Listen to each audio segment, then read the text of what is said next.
and welcome to Alzheimer Speaks Radio. I'm your host, Lori LeBay, and I'm so excited that you're joining us today. We are going to have a fascinating conversation as usual as we learn from people all around the world at all ages and stages of life. Stay tuned as we shift our dementia care from crisis to comfort. Here we go. What you think about, you will bring about dementia change.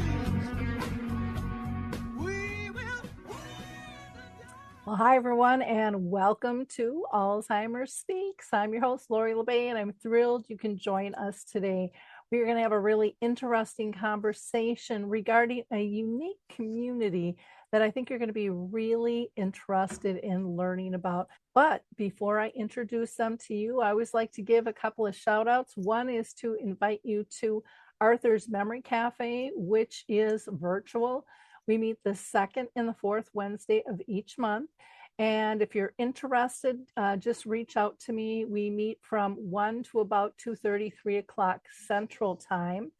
And then if you are in the Shoreview, Minnesota area, we have a Caregiver Connect program, which also offers respite for your loved ones with dementia the last Wednesday of each month from 10 to 11:30 a.m. Central Time. So please feel free to again, reach out to me. You can just email me at Lori, Lori, at alzheimerspeaks.com. And then, of course, we invite you to check out our free educational resources at alzheimerspeaks.com. There's a large variety of tools you can download and videos you can watch or audios you can listen to, and much, much more. And then we also have our Dementia Map, which is a global resource directory that we invite you to check out. Lots of great resources listed there. And maybe you're listening and have a resource that you'd like to list. Just go to dementiamap.com, and it's free to go ahead and list any type of service, product, and tool, dementia and caregiving related. We do vet them, of course. But feel free to do that, or we have upgraded plans as well. So with no further ado, let's learn about Rakhma Homes. Well, I am so excited to have the Rakhma team with us here today, and I can't wait to hear from each and every one of you. And Leif, I'm going to have you go ahead and introduce yourself first to our audience, if you don't mind. Yeah, well, I just want to say thank you so much, Lori, for giving us the opportunity to come on here. I think it's just so important for people in the dementia support community to be collaborative. And I love what you're doing with dementia maps, and I look forward to Rakhma getting more involved there. I'm the executive director at Rakhma Homes. I've been formally started in the role at the beginning of November, but I was the interim director for the past 7 months, and I've been at Rakhma for over 7 years now and served in all kinds of leadership roles there. Prior to Rakhma, I lived in Chicago, and my we were involved in the developmental disability world there. Including serving as live-in staff and running a small group homes. The transition to group home style memory care was really natural. And I have an 11-year-old, a 9-year-old, and my youngest will be 6 on Friday. And we live in Bloomington. So Wonderful. Thank you. Kelly, you want to go ahead and introduce yourself, please? Sure. My name is Kelly Conrad. Right now, I am the HR and Compliance Director at Rakhma. I've been with Rakhma for 3 years and been in senior services for about 10 years, and actually got my start as a social worker, and then have moved over to leadership positions. So I've done compliance, HR, marketing, and housing director type positions. Okay, great. Thank you. And Jeannette, how about you? I'm Jeannette. I've been with Rakhma for 3 years as the Director of Nursing. I have 40 years experience of nursing, but this is my only 3 years in the long-term care world. Okay, wonderful. And Rhonda, how about you? Hi. Yes, thank you so much for having me. I am a social worker at United Hospital in St. Paul right now, but I came in contact with Rakhma. Oh my gosh, it has to be six or 7 years ago, maybe more, when I was a community case manager. And I just loved their mission and the way they access the community. So many wonderful things, but I've been in the senior care world for probably 25 years, a lot of it with medical background. And I have 3 grown children that are all nurses or physician assistants. So it's very important to me to be able to be part of this. Wonderful. Thank you. And Dottie, you want to go ahead and introduce yourself? Yes, my name is Dottie Timmons, and I was the wife of Emmett Timmons, and he was a client at Rakhma Joy in St. Paul. Wonderful. I look forward to hearing more about your experience there. And Dale, how about you? Sure. Thanks so much, Lori. Yeah, I have only been part of the Rakhma community, I suppose, since February or January, maybe, when my good friend, who's been my friend since I was 17, I'm now 64, so it was a long time, needed a little more memory care assistance, and Rakhma came into my world, and that's why I'm here. It's because of him, and it's been a short time, but it's been quite meaningful. Okay, and do you want to introduce the tail wagon in your frame there? Well, now of course he's shy. That's Sylvester. Eventually, he will probably come up and make his presence known, like with his face rather than just his tail. Okay, it sounds good. Thank you. And Tanya. Hi, I'm Tanya. I came into contact with the Rakhma House through my mom, who is currently a resident there, and it's been an amazing experience. Thank you. Well, Leif, I'm going to have you kind of kick us off here and start. I know Rakhma's been around almost 4 decades. And so can you give us a little history on kind of the why behind, even starting this type of home? Yeah, so Rakhma, it's an Aramaic word that means unconditional love. And it's, I think of it more as a verb rather than a noun. It's something that we do, loving unconditionally. And so it's not just the name of the organization. We have currently have 3 residential assisted living homes for individuals with memory loss in Minnetonka, Minneapolis, and St. But yeah, we've been around since 1984, like you mentioned. So next year is going to be our 40th anniversary. So Rakhma was started by, her name was Shirley Shaw, and it was kind of this innovative concept at the time to treat people holistically, and that was kind of her mission. So in 1984, this is an era when the nursing home business was booming, and kind of the medical model of care was commonplace. And she saw kind of this regimented institutional approach as something that stripped people of their dignity. And so she wanted to do something about it and kind of took a pretty radical approach for the time. So, I think I'll say 2 things about her philosophy and about her approach at the time. So she believed that memory care should take place in homes rather than sterile institutional facilities. So at the time, in 1984, Rakhma was the first residential memory care in Minnesota and one of the first in all of North America. And I think she, instantly found that being in a home environment, created this genuine sense of community and a family atmosphere. And, you could smell the cooking, and there was the bustling of people preparing food and the experience of sitting around in the living room chatting. So I think she immediately found that it was a really good fit for memory care. And I think the second element of Shirley's approach was that she believed that care should be individualized for each person. This was long before person-centered practices was kind of a industry jargon. And what it meant then and what it still means today at Rakhma is that the person is at the center and what's important to them. And, this is routines, food and music preferences, but also who they were before the dementia, who they are currently today, and everything that they bring with them. So that still really holds true. I actually recently spoke to a donor who admitted his mom his aunt in 1987. And at the time, residential memory care was relatively unheard of. And I didn't have it in our donor database how he was connected to Rakhma. So I just said, "How are you connected?" And he told me this story.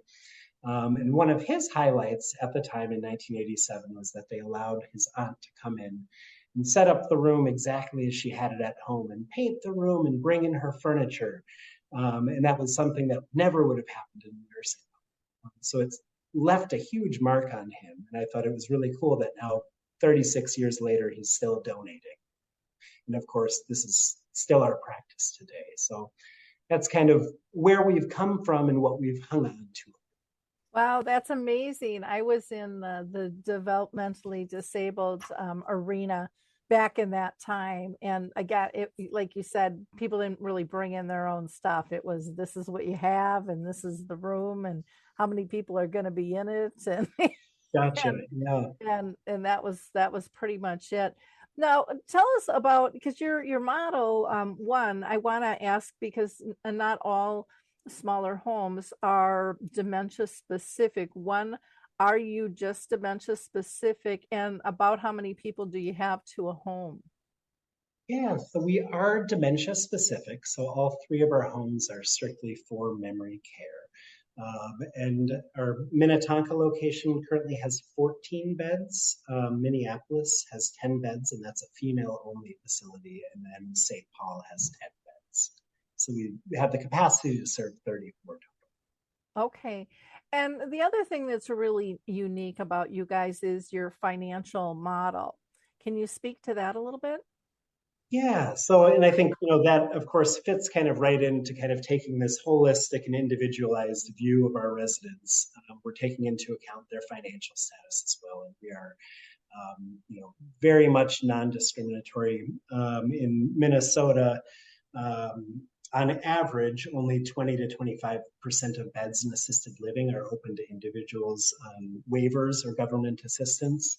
A lot of assisted livings have, a handful of government assistance beds, but those have long waiting lists, or there is a minimum length of private pay requirement. So often it's 2 years or more, and 2 years at current rate is $250,000. So a lot of people just aren't coming to us with that kind of money. So we're often running into families who are saying, my loved one is running out of private pay funds from a different facility, saying, we're running out of private funds, but our current facility doesn't have open beds. Can you help us? But Rakhma kind of flips the average on its head. We currently budget for around 85% of our residents to have medical assistance. We're actually at 88% today. And we have no minimum private pay requirements. So we accept government assistance on day one with no cap. So, it of course makes things tight, and we need to rely heavily on donors and development to keep everything afloat, but it's a really beautiful mission. And I think there's a huge growing need, especially with, just the aging population today. So. Oh, I totally get that. In fact, I told somebody the other day about your program, because they're like, we just found out, my mom and dad, there's no funds. I mean, they've gone through everything, and we don't have the money to be able to pay, these fees, like you said, for 2 or 3 years before maybe getting a waiver, at the end there. And it really is stretching families. So I really want our audience to know how expensive housing has gotten.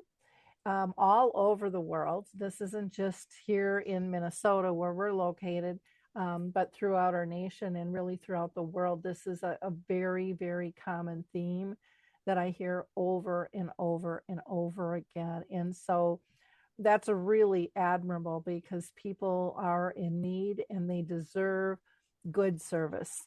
They deserve quality of life. And to me, it makes me very hopeful that there are communities like Rakhma out there. There's just not enough of them for the need, for the number of people that are in need. Jeannette, I want to ask you something about, clients that you serve and the demographics and kind of prior living situations that you're seeing before coming to Rakhma. I would say that we have as broad a spectrum of different kinds of clients and different kinds of backgrounds as there are in the world. I think we become these little global communities.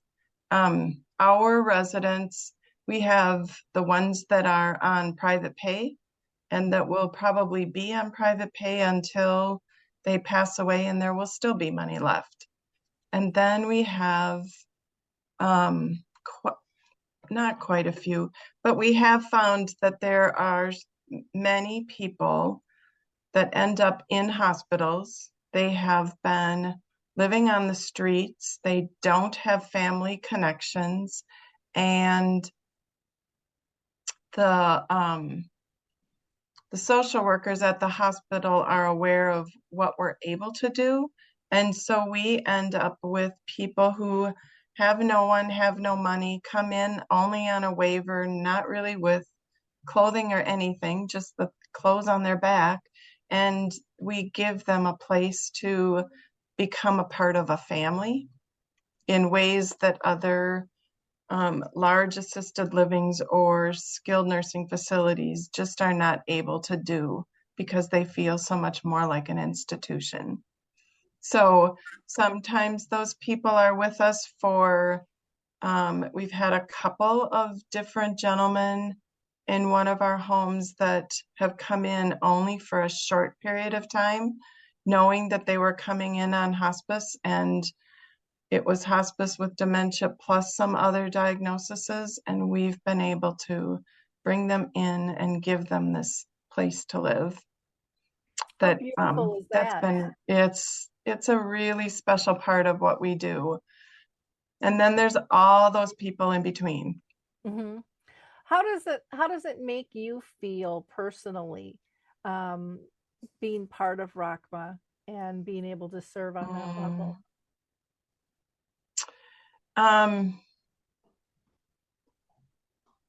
I have, throughout my many years of nursing, often felt like this is a mission.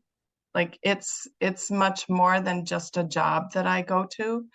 That was very true when I was doing hospice, but I think Rakhma has been like the pinnacle of being a mission for me, because there's so many different aspects to it. Whether it's meeting the needs of people who don't have the finances, or it's meeting the needs of people who don't have others, or it's just meeting the needs of and teaching care partners how to reach out and be that loving support that, we have these beautiful family members that are here, and those residents get the special opportunity to have both family and care partners caring for them. But for the ones that the care partners can step in and just keep giving them that individualized care and knowing who that resident is and what they like and what they don't like, that's been just a real special treat. Oh, nice. Leif, anything you want to add to that as far as demographics and who you serve? And no, I think Jeannette captured that well. I think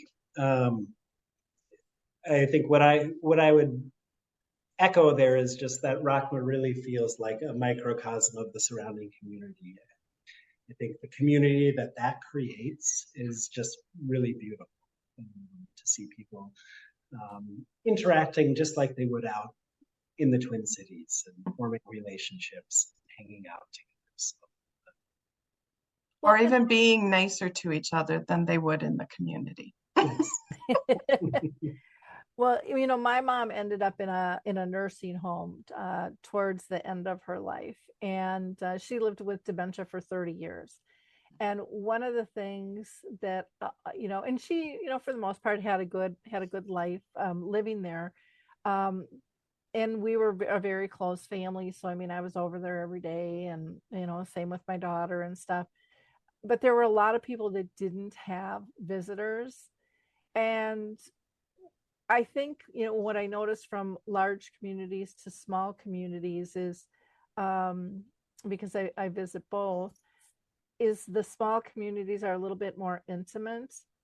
And yet my mom still had one woman who like took her by the hand. She was like 102, I think, or 103 when she passed away, but she was still caring for my mom, who was 20 years younger than her, and just kind of took her under her arm. But my guess is in those smaller home like settings, you probably see that even more, just because everyone is closer and you are physically doing those meals together, and you don't have 20 different tables set up all over. Would you say that that's true, Leif? Oh, absolutely. And, I think kind of like in these circumstances that Jeannette mentioned, these people who come in with no family, we and the other residents truly become their family in those moments. And, I can't count the number of times that I've walked into a room and there's someone in bed on hospice, and there's another resident holding that person's hand or just sitting with them. And it's just a beautiful thing to see when it's a resident and another resident. Yeah, it is very touching. And I think I do a lot of staff training and stuff, and I talk about staff is family by choice. You're not there to take over or take away, but to support and actually become extended family. And that, to me, makes such a big difference too, when staff understand that, because then it supports not just the person living, in your community, but the family as well. Because families sometimes, I think, have so much guilt when someone is placed when they can't care, and you really help take that away when we're able to see how much they're loved and cared for, and that eases the guilt, and I think allows care partners and family and friends to play their role fully, instead of having that inner critic yapping in the background and beating them up for what's going on. So kudos to you. Kelly, I want to pull you in on this and ask you about the benefits that resident-based memory care. What do you see? Somebody getting, specific memory care versus just placement, let's say, at a skilled nursing home type setting. Sure. What's great about our homes is, if you picture the average person or the average resident that we have with dementia, if they spent their life living in a single family home, and then now that they have dementia, they move into an assisted living building for the first time, it could be really confusing that they have to walk down this long hallway to get to the dining room, not understand where that is. And it just doesn't feel like home. Like there's not that comfort where they feel like they're genuinely at home. And we have that with our residents, which I think that's the best part that we have of having a residential home. Very neat. Leif, anything you want to add? I would think even just like the element of cooking and being able to participate in that much easier than in a larger setting. It's nice to have dining and it's nice to be served, but there's something about, I think, all of us in terms of gathering in the kitchen and wanting to help, if it's setting the table or stirring something up or mixing something. What can you add to that, Leif? Yeah, that was going to be one of my points. So, I mean, I think by nature of being a home, nearly everything is done in-house. So, there's laundry, cooking, cleaning, and, rather than having a segregated housekeeping staff and kitchen staff, it really encourages the resident participation. So, our staff are experts on how to get the residents to engage. And so They know, they can get somebody folding laundry or doing basic meal preparation. I always love the example of our facilities and maintenance manager. He's wonderful and knows all the residents, and he'll have the residents out there with the leaf blower, blowing the leaves or painting the bedrooms when there's when we need a fresh coat of paint. And so just, doing everything in home really promotes that. And I think just the other thing to add is, we don't have kind of the hotel aesthetic that's common in long-term care facilities. And, some people really want that, and that's wonderful. But I think the message that we want our residents to feel is that these are real life homes. We want every sensory input to say, this is a home, this is not a workplace, this is not a hotel. We have a dress code, but no uniforms. Scrubs aren't forbidden, but they're really uncommon. Everything, kind of every element just feels like a real. I think that's beautiful. Okay. Jeannette, you had a comment? I do. I think one of the other things about having our memory care in a home, in a larger facility, they are in like a blocked off area, and it can feel like you're far more isolated, whereas our memory care, you're entering the memory care when you enter the gated yard and then into the home. So you're never really separating yourself from the people who don't need memory care. Okay. And I think there's that first, it's a stigma for people that are not quite as far along in their dementia. Okay, that makes a lot of sense. Leif, how are staff trained, to deal with memory care? I mean, we hear terms like universal care, which means somebody who does everything in the house. How do you go about that? Yeah, well, we have many influences, and I'm going to pass that off to Kelly, who actually does the bulk of the training, and she'll be able to kind of give the detailed look. Yeah, sure. Happy to. We do 4 days of classroom training with a combination of some videos and some in-person presentations. Included with that is 8 hours of dementia training for all new staff because we are a dementia care facility. And then after that, our staff do 3 days of shadow shifts where the first time they're watching or observing somebody doing their job. And then the next 2 days, they're doing it with somebody watching them to make sure that they're doing it right. And we want to make sure that our staff feel confident and comfortable when they're starting. So if we have somebody that needs an extra day or two of training before they feel comfortable to do that, then we're happy to make that happen for them. And one of the things that's really important for us to include also is training for that person-centered care piece to make sure we're letting our staff know that this is how and why we want Rakhma to be different, and teaching them what is the difference, or why is it important for us to do things that are important to the resident and important for the resident, and what is the difference with those things. Yeah. Anything else that you can think to add to that, Leif? I think we're very much believers in Teepa Snow's positive approach. We actually had her come in 2019 we hosted an event with her, and we use a lot of those videos. We similarly are very much into Dementia Friends, and we recently had all of the leadership team be trained as Dementia Champions, and so that means that we are all able to give the trainings ourselves. A few months ago, we had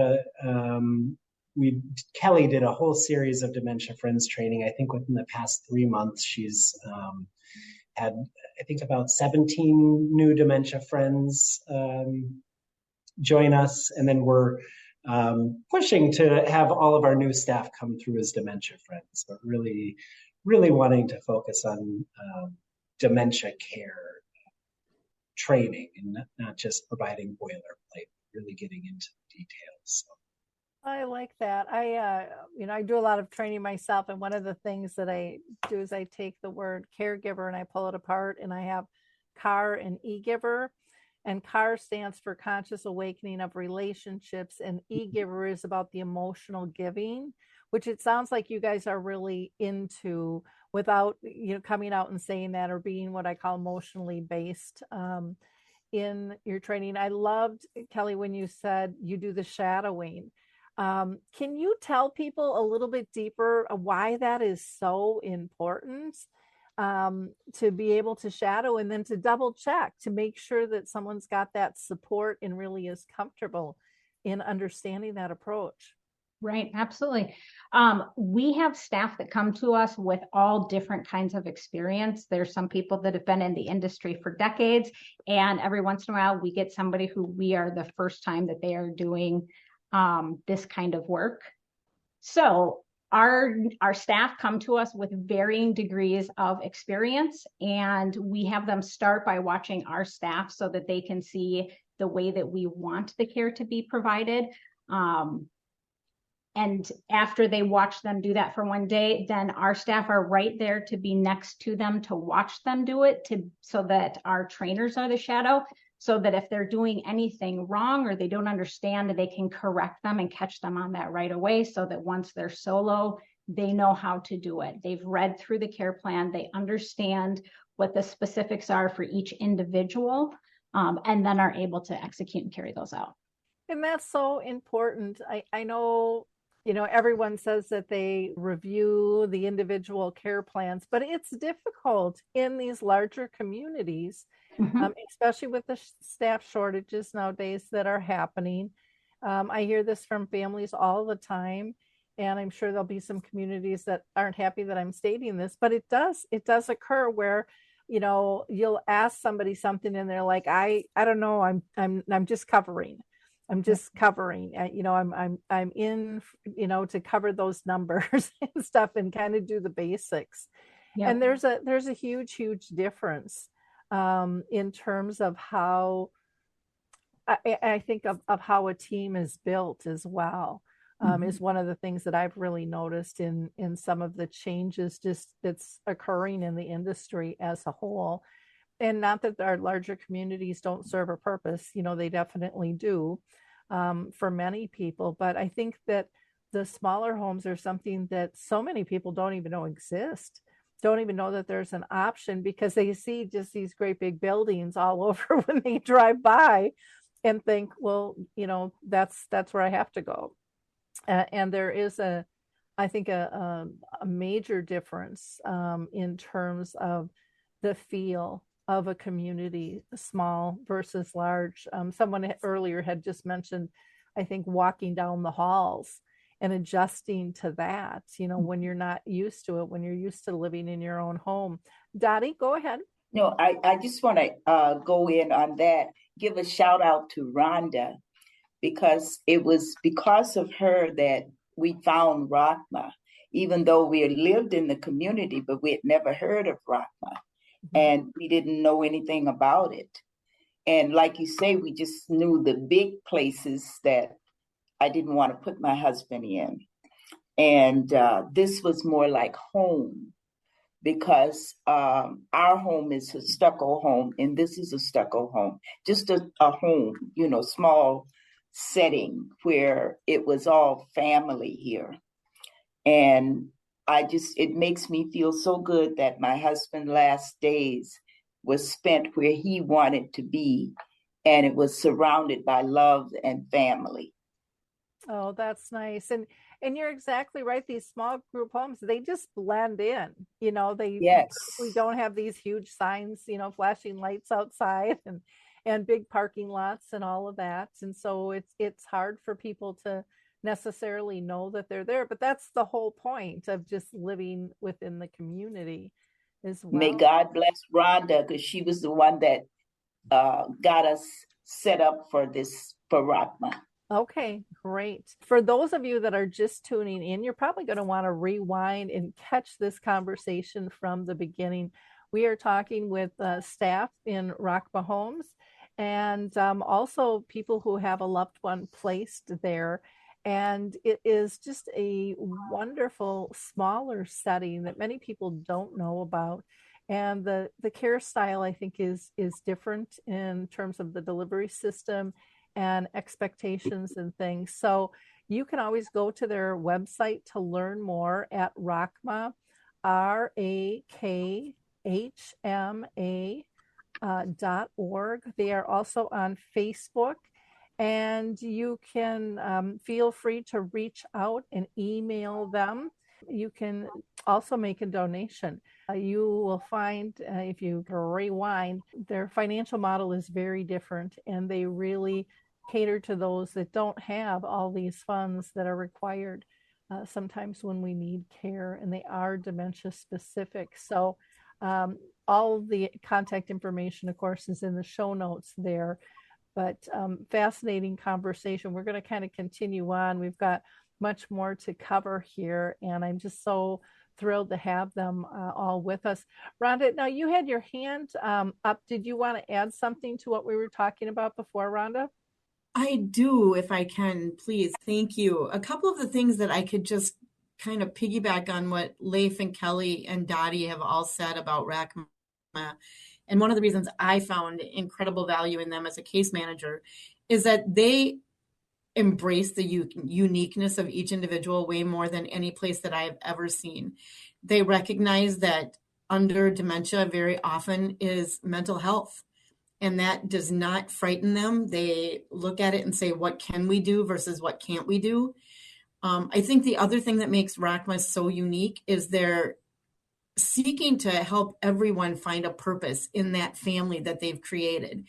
And my experience, and again, I don't want to be disrespectful of the larger facilities, but it's really hard to find and feel purposeful. And that's what we all want, and that's what keeps us going as humans. And so it might be somebody sets the table every day there at Rakhma. It might be one day somebody brings, so-and-so their juice. It might be that they welcome everybody that comes in, whatever it might be. But Rakhma has just taken every opportunity to find each person's purpose within their system. And I think it's just such a unique way of treating individuals that a lot of times people just don't understand.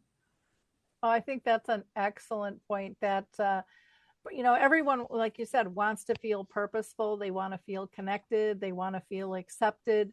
And they also want to be able to help others. With my mom living with dementia, I saw that all the time, that a lot of times, she might get frustrated with something, but if she was asked to help somebody, that just diverted her right away. She was always willing to help in, and that calmed her down, and that made her feel good. And I think so often that we forget, as human beings, we are much more alike than different, dementia or not. Mm-hmm. We are all people first, and we want to be accepted. We want to be loved. And we want to help others. We like living in community, and being recognized for who we are, not the disease we have.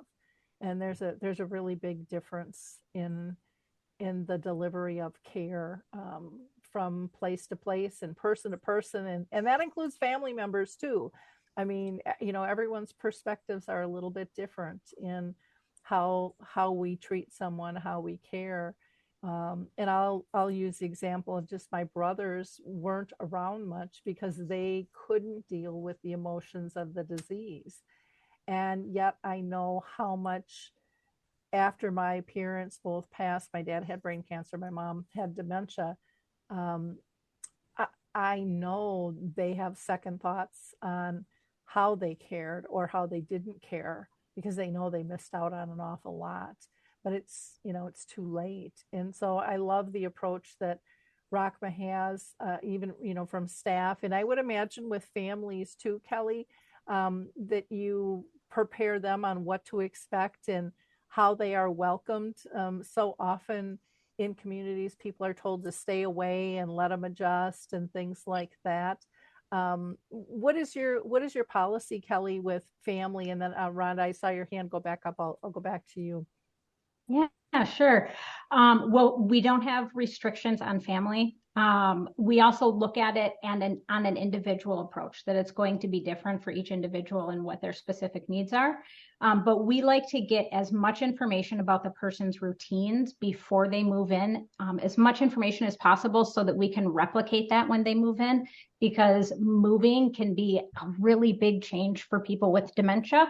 A lot of the times they will have routines throughout their day that when they move, they're not able to keep those same routines, and it just becomes very, very difficult for them at that point. Yep. Rhonda, did you have something else you wanted to say? Yeah, I wanted to, back up a little bit and thank Dottie for the sweet words, but I also want to say one of the beautiful things I saw in many cases at Rakhma also is Rakhma embraced the family of the individuals who had family, but also created the family for the ones that didn't. But Alzheimer's and dementia is like many other diseases, and it's a family loss and grief. And the way Rakhma cares for these individuals and families and invites them to barbecues and different things, invites them to go on field trips with them. I mean, they do everything they can to keep the family intact and create family environments for the other people, as was mentioned earlier. So I just didn't want to forget to mention that. And that's huge. As a daughter, I know how important that is as well. It's the difference between trusting where your loved one is placed and not. And it just makes it so much easier, and it allows people to kind of take in a breath and be in their relationship. If it's a husband and wife, or a son or a daughter or a friend, whatever, but you can just kind of roll back into your relationship instead of being on guard. And I think so often when families place someone, they're on high alert and they're looking for problems. And sometimes staff don't understand why they're looking for problems. It's like because they don't trust you yet, and they have all this guilt. I know I did. And so I went in looking for problems, and yet we all know we're going to find what we're looking for. So if I'm looking for problems, I'm going to find them. They might not really be true problems, but in my mind's eye, they are. And I'm going to address them with you. And then all of a sudden you've got this friction between staff and families. And when you can physically see or hear, or even when staff are calling just to say hi or connect you to a loved one, or say somebody said a great joke, even though they say it 45 times a day, that everyone still laughs. Those are the things I think that melt a family's heart and trust you, and they can breathe. And again, really get into their relationship and be able to sleep better at night, and then be a better person when they do show up as well. They're not as stressed on that. So, Rhonda, how did you first hear about Rakhma Homes? Yeah, so I was fortunate enough to work for Medica as a case manager for a while, but within my first few months, I had a caseload of individuals, and within that caseload, I had like 6 people that were between 2 of the Rakhma homes, between Joy Home and I always say Golden Valley, but I think it's more Minnetonka area. But that home, and I had never seen a model like that before. And so when I got to know, and it was right when Leif had started with Rakhma as well. And so I learned about it from him and was just so amazed and so impressed, and valued how happy the individuals were. And when I attended care conferences, rarely, if ever, did I see or hear a family member complain.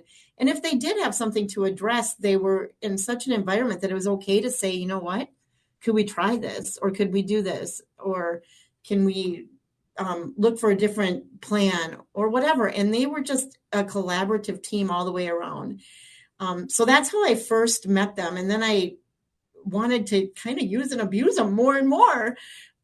So when I had appropriate clients, appropriate people that I worked with, or I had the gift of working with Dottie and her family, and oh my gosh, Emmett was the most dapper man you'd ever see. But sometimes it's finding the right place. And when that happened, you're such a grateful person to having people like them, and knowing that your clients are going to be well cared for and that the communication is going to be effective.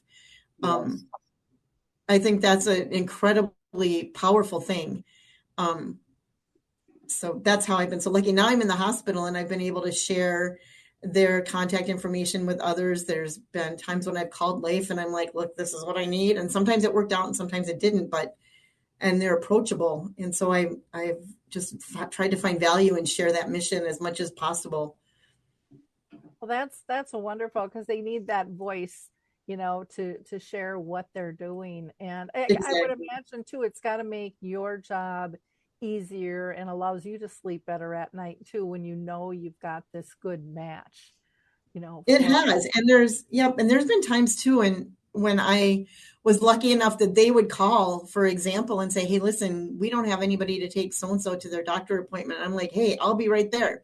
I'll go with them, because staffing is an issue a lot of times. And so there were some of my clients that I would go to their doctor appointments with them, and then report back to the nursing team or report back to the manager of the house. And it just became such a team effort, and you knew that you were getting as much as you were giving, and those individuals were well cared for. And there's many days where I wish I could have the opportunity to work with them even more.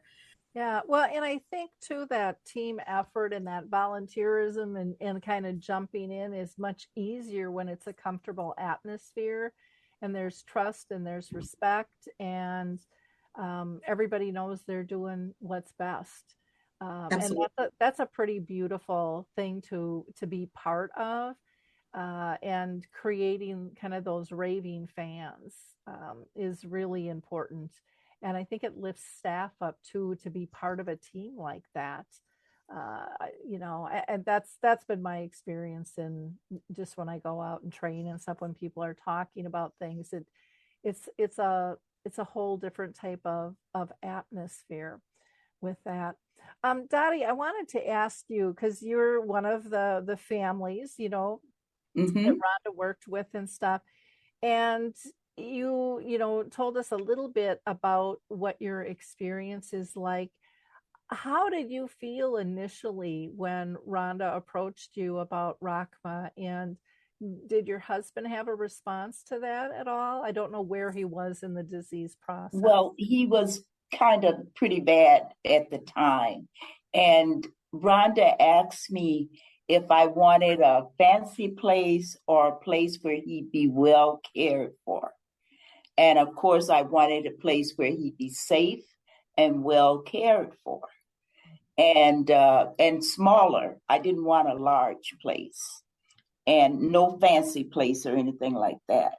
And so she said, well, I think Rakhma would be the best place for him. And when I found out, I said, well, where is it? Because I had no idea, and found out it was right here in our community. We're just 10 minutes away. And and I had a very good experience from day one. I mean, they were just like a family here, and they cared for him, and I could come every day and even have meals with him. And then we could sit and watch TV. We watched the football games and, different things like that. It was just like a regular family. Oh, that's nice. Yes. And to feel welcomed at the meal table as well, because Yes. that's just such an intimate everyday experience. It is. For people, that's really nice to be able to share that. And sitting and watching TV, people will kind of go, well, what's that all about? And it's like, to me, with my mom, again, one of those intimate things that we take for granted. We don't realize how much peace we get just sitting next to somebody. Right. And it can be in total silence. I mean, it doesn't even have to have the TV on, and not a word has to be spoken, but there's just that kind of energy that passes and calms us, and we know we're together. Right. And during the good weather, I used to take him for walks. We'd walk around the neighborhood on the nice days. But then as he got further along, he didn't want to get Rakhma House out of his sight. So we would start down the street and he'd stop and he'd look back. And I knew then, I said, okay, honey, we can turn around and go back, because he just didn't want to get the house out of his sight. Mm-hmm. He wanted to be close. Well, and that says a lot in and of itself, that was home, and that was, kind of a security blanket for him, and he felt home. That was his home, and he didn't want to leave it. Yep. So it made a good feeling for me, because I knew that he liked it. Mm-hmm. Oh, and when they are comfortable and like where they are, that's a good feeling for the family. Yep. Oh, definitely. Because then you don't go home feeling frustrated and full of angst and what are we going to do? And is there something better out there? And oh God, yeah, all of those things that go through our heads. So that's wonderful. Thank you for sharing that. Yes. With us. Tanya, do you want to tell us about your experience with Rakhma? Sure. It's been amazing. My mom previously was in more of an institutional type, and she did like it there but it got to the point where she needed memory care, and she was on elderly waiver, and they didn't have a room for her. And so we just discovered Rakhma on the internet and discovered that they had an opening, and the individualized care that my mom gets, and not just my mom, everybody gets, it just blows me away. It started on the day of admission when they asked tons of questions about what's her favorite color and what's her favorite food and what's her favorite music and what are her activities. And at the time that they were asking all of these questions, I actually thought, I wonder how much of this they will actually use. And it turns out they use it. Yes. On the day, on the day she moved in, they prepared for her favorite meal. They had her favorite movie playing on TV. They gave her a bouquet of fresh flowers that were her favorite color. And then later they put her favorite music on. And they welcomed her like she was family. And it was sincere and warm. And because that move-in day is stressful. And it was like my mom was queen for the day. That was her day. And they were giving her all of her favorite things. And then later on, there was a time when she became a little more agitated is too strong a word, but anxious and needing to be calmed down. And Leif sends out an email saying, this is her favorite book. And on this page, this is her favorite chapter in the book. And it helps if you read that to her and she will calm down. The food, it turns out that I guess my mom is one of the few people in the house that likes like fresh salads and fresh fruit. And so I thought, okay, well, I'll just have to make sure that I bring that in every once in a while. But once they realized that that was my mom's preference, one of the staff went out and bought a bunch of fresh fruit and fresh salad just for my mom. And so like she's the only one apparently that likes that and that will eat it.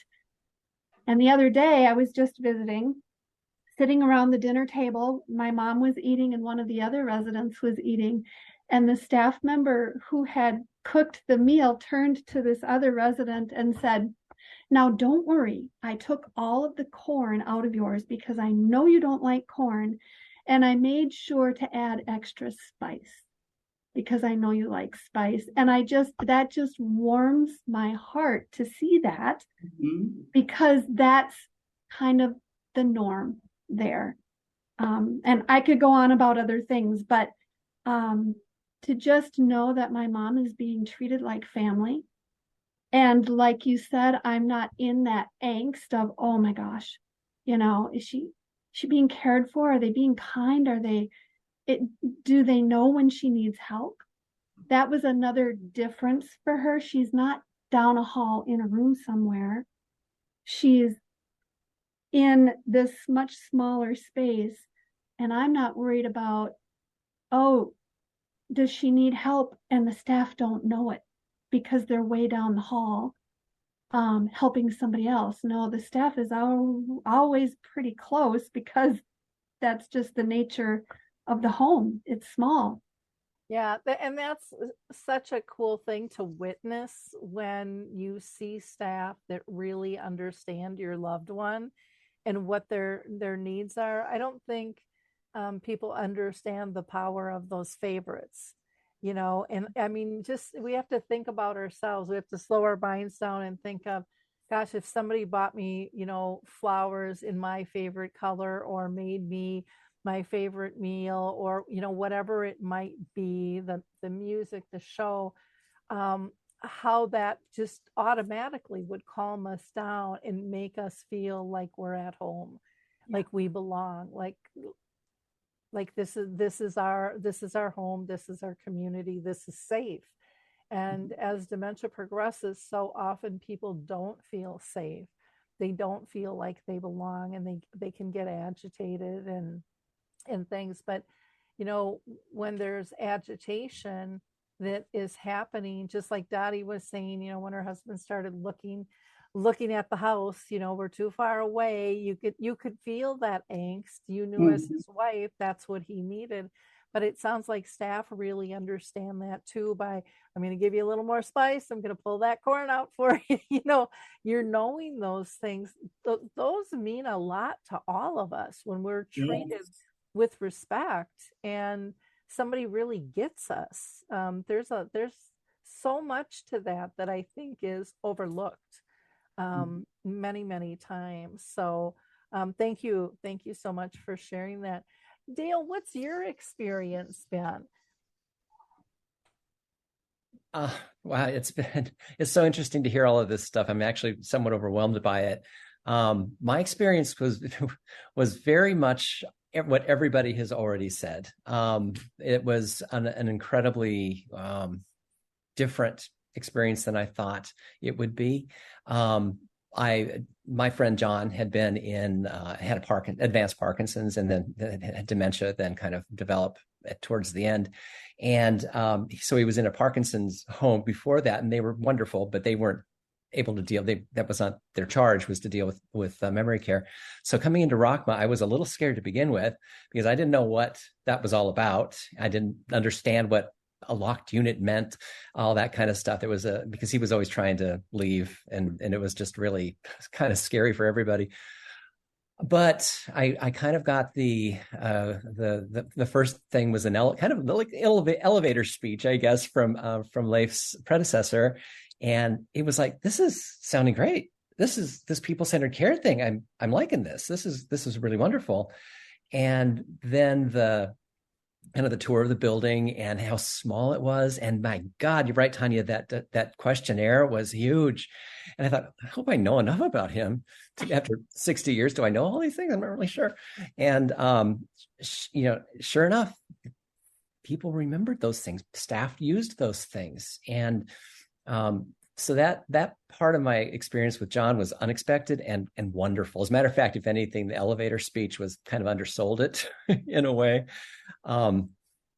The amount of care and the number of times that, say, Jeannette and I spoke as John was moving through his disease, and it was progressing fast, and he was very agitated a lot, and sometimes it could be a very difficult time with John. There was never a time where I mean, we're all human beings. We're going to sometimes get frustrated and like, what's going on here? Never a time though where I thought anybody wanted to give up on him. And we kept trying. And by we, I mean Rakhma with me, but it was Rakhma who saw him in that term, in that way that we use these days, as we should, about they saw him. And when you're not used to, nobody at Rakhma knows John's background. They don't know what kind of a person he was. Nobody has that history. That's why it's so hard sometimes to have put somebody into a facility where they need help, because you feel like those folks don't know anything about that person. In Rakhma, everybody saw his humanity, saw the fullness of him as a person, even though they didn't know him. And he could be difficult. They always saw him as a complete human being. And that was powerful. That was powerful. That's really neat. I had an experience like that with my mom, and she got to a point with her dementia where she used to watch the show Jag all the time. And she thought that was really what was going on in politics. My mom was a big politics lady. And so she would get really upset with the staff when they didn't know what was going on with Jag, because people need to know what's going on in the world. And she'd get a little aggressive. But what I loved, and my guess is Rakhma would have done the same thing, the staff, there were 3 of them that were just absolutely exceptional. They didn't call the nurse and say, hey, we need a PRN. Dorothy's, really getting agitated. We need to calm her down. They got together and said, okay, one of us every week is going to watch Jag, and we're going to log it in their file so we can have a conversation with Dorothy and keep her calm. And I just started crying when I heard that. I mean, it was like, that was just such a far reach compared to the norm of what staff will do. And yet I've heard so many stories like that here just in this short time we've been talking. Those are unique. And they don't happen all the time out there. And they are so precious, not just to the person that's being cared for, but the effect it has on the family. And I also think the effect it has on staff being able to be creative, because in some places staff can't be creative on how they're going to approach what it is they're doing. We micromanage things pretty well these days. And really, in my opinion, helps build that team support and makes work fun, because they can really see and feel the difference they're making there. Dale, one other thing I wanted to ask you was how you felt Rakhma was in terms of working with your friend who was on government assistance, versus a paid, a private pay person. Did you feel a difference? Because sometimes people do feel a difference in a community. Yeah, I felt no difference. And I'm just to give you a little piece of background, because that's kind of important to the experience John had there. John used to be a person of means. He had made a lot of money at one point in his life, and was never going to want for anything. He had more than sufficient funds. Was very unlucky in that in 2008 he was in property, he was in real estate, and everything crashed and all of that money went away. And he at that point was already into his Parkinson's, and he was worried about later on in life not having enough money to do the private pay thing all through to the end. And he was petrified of going on to Medicaid or the elderly waiver all through his life, all through the end of his life. He was so worried about that. And because he was certain it was just going to be, nobody would accept it except the most, institutional, nursing homes or something. He was always afraid of the nursing home piece, and I promised him I'd do everything I could, but he was like totally terrified of it. However, once we kind of needed to move him out of the Parkinson's home he was into, and we lucked. I mean, I just feel so lucked into Rakhma, and to realize that so many of the beds were available as for elderly waiver. Because I kind of was starting to get a sense of what Rakhma was. John was a little too far along to probably appreciate it quite as much. But the first thing, and literally when he moved in, and I was there when he moved in, he said, "This isn't a nursing home, is it?" And I said, "No, this is an assisted living group home that I think is going to be able to meet your needs really, really well, John." And you could just see him kind of relax and say, "Oh, good." Wow. And so he did not live out his fear.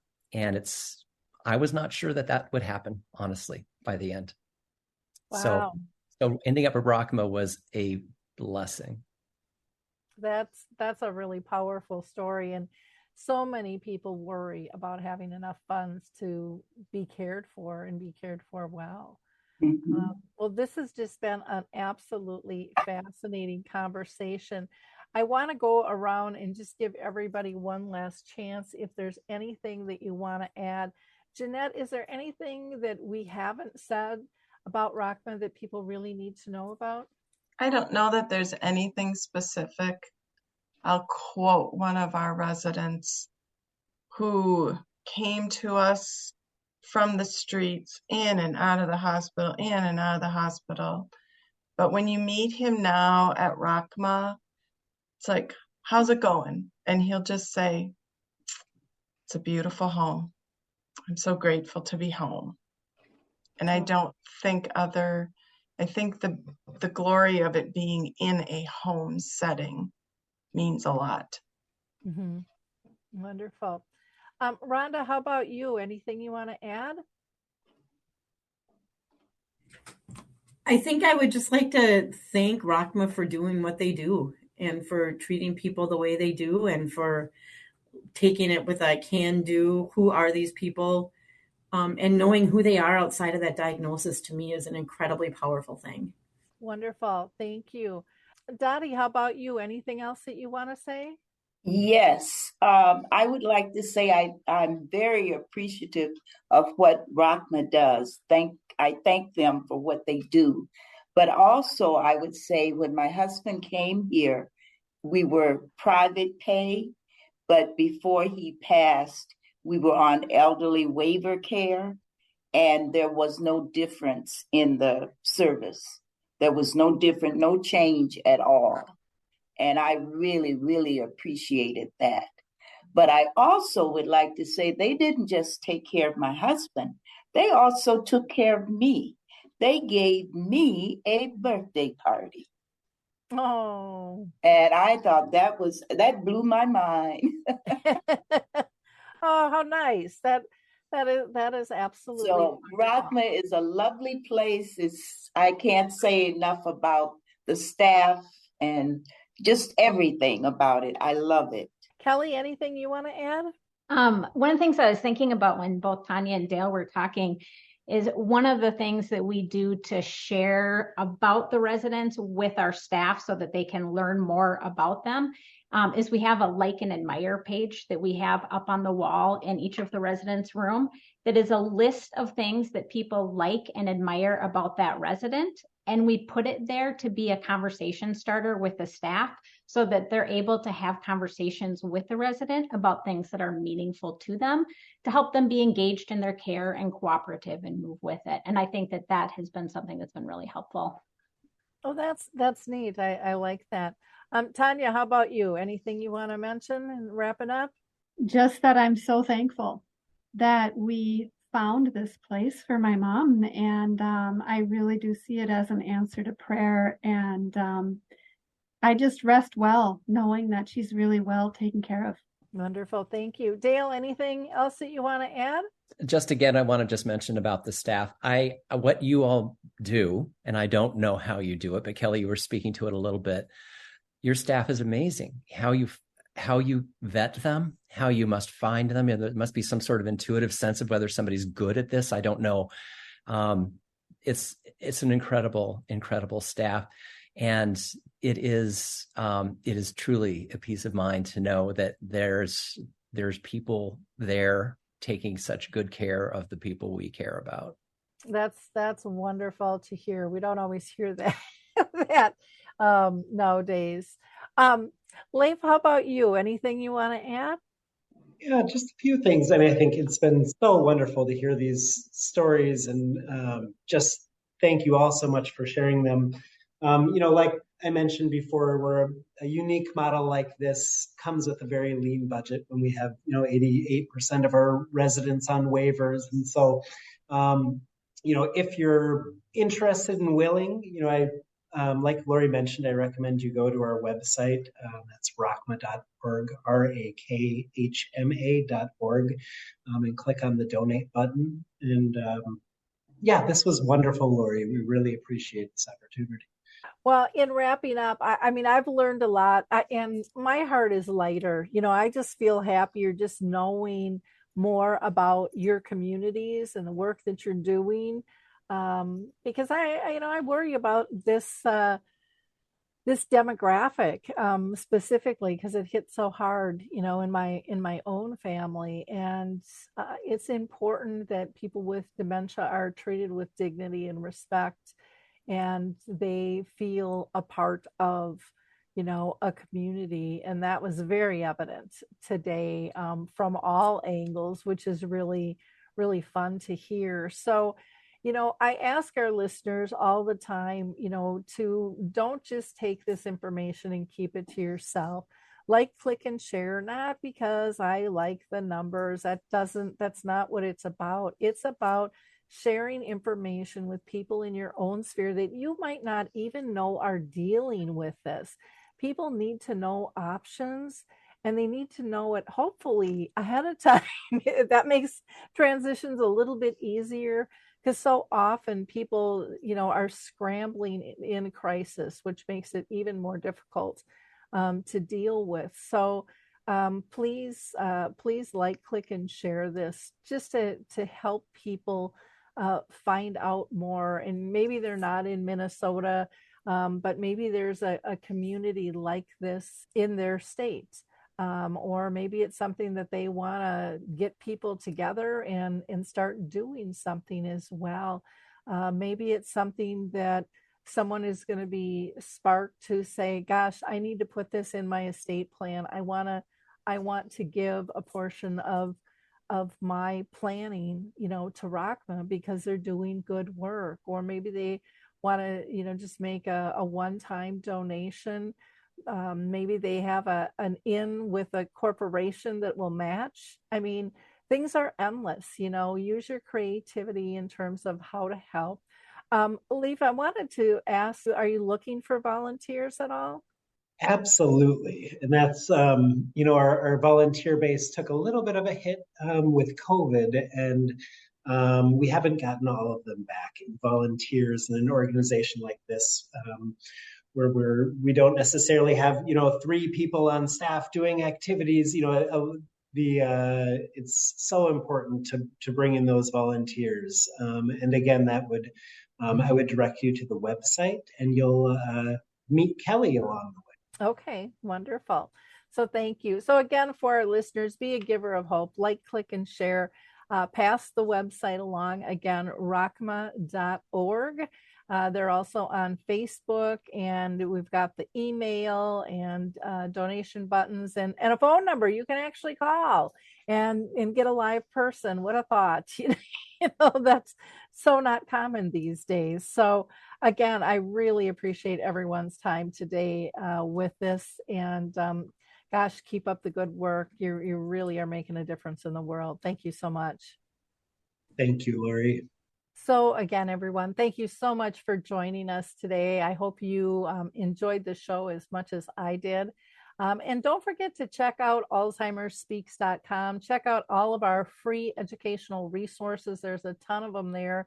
Also, you can go to our book tab for Betty the Bald Chicken Lessons in How to Care, which is a children's book, but it is it knows no age boundaries at all. We've gotten wonderful comments from all ages on that. And then, of course, Dementia Map, where you can find other great services, products, and tools there. Bye-bye. Hi, everyone. This is Meredith from the Senior Fitness with Meredith podcast, where I discuss all things for seniors, from fitness, your health and wellness journeys, how to be all over strong and beyond. I also have my mini podcast called Motivation with Meredith. It's a great, quick motivational pick-me-up for your days. Join me, listen now, search for Senior Fitness with Meredith on your favorite podcast platform.